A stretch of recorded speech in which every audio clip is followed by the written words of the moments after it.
आप लोगों को लेसन 15 और लेसन 16 15वें और 16वें अध्याय के महत्वपूर्ण प्रश्नों के बारे में बताने जा रहे हैं।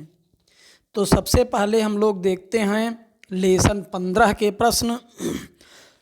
पहला प्रश्न है, does the heart work all the time?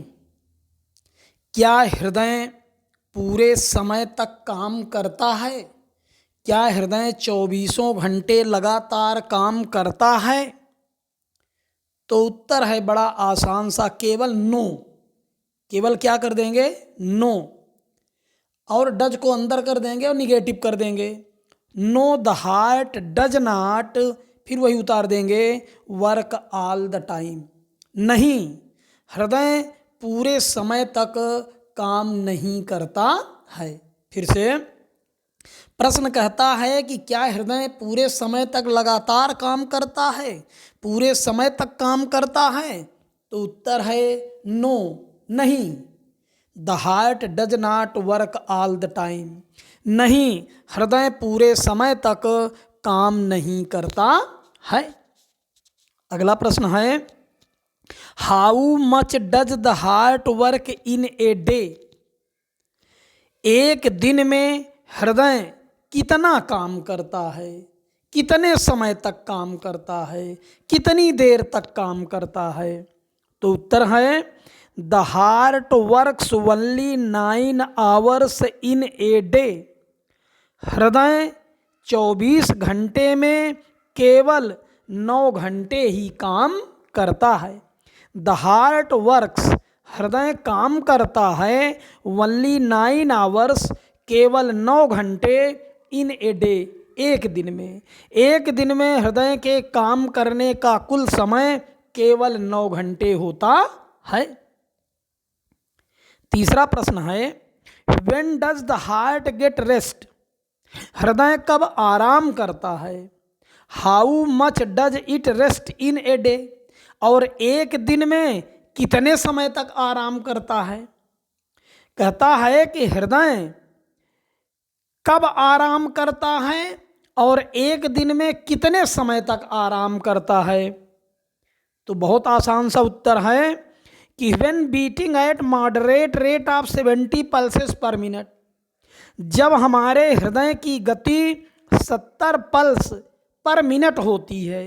एक मिनट में अगर सामान्य ढंग से जो हमारी पल्स रेट है यदि वह 70 की होती है, it rest for 15 hours in a day, तो यह एक दिन में 15 घंटे आराम करता है। फिर से कहता है कि जब पल्स रेट सामान्य ढंग से 70 की पर मिनट होती है, एक मिनट में 70 की होती है, तो हमारा हृदय दिन भर में 15 घंटे आराम करता है। तो फिर से when beating eight moderate rate of 70 pulses पर minute, it rest for 15 hours in a day. जब हमारी बीटिंग दर, धड़कन की दर 70 पल्सेस पर मिनट होती है, सामान्य रूप से 70 पल्सेस पर मिनट होती है, तो हमारा हृदय 24 घंटे में 15 घंटे आराम करता है। अब हम लोग देखेंगे 16वें लेसन के प्रश्न। पहला है, how will you distinguish between open and sly words? आप स्लाई वर्ड्स और ओपन वर्ड्स में जो आपके खुले हुए शब्द हैं और स्लाई धूर्ततापूर्ण शब्द हैं, छिपे हुए जो शब्द हैं, गोपनीय जो शब्द हैं, उनमें आप अंतर कैसे करेंगे? तो ओपन वर्ड्स आर दोज, खुले हुए वे शब्द हैं, सही शब्द वे हैं, which are used by honest man, जो ईमानदार व्यक्तियों द्वारा प्रयोग किए जाते हैं। सही वर्ड्स, ओपन वर्ड्स, खुले वर्ड्स वे होते हैं जो ईमानदार व्यक्तियों द्वारा प्रयोग किए जाते हैं। And sly words are used, और जो स्लाई वर्ड्स होते हैं धूर्ततापूर्ण शब्द होते हैं, जो गोपनीय शब्द होते हैं, छिपे हुए शब्द होते हैं, यूज्ड बाय कनिंग पर्सन, वह चालाक, चतुर्थ, धूर्त टाइप के व्यक्तियों द्वारा प्रयोग किए जाते हैं। तो फिर से open words are those, open words वे हैं which are used by honest man, जो ईमानदार व्यक्तियों द्वारा प्रयोग किए जाते हैं। And sly words are used by cunning person, और स्लाई वर्ड्स चालाक व्यक्तियों द्वारा, चतुर व्यक्तियों द्वारा, धूर्त टाइप के व्यक्तियों द्वारा प्रयोग किए जाते हैं। तो फिर से open words are those which are used by honest man and sly words are used by cunning persons.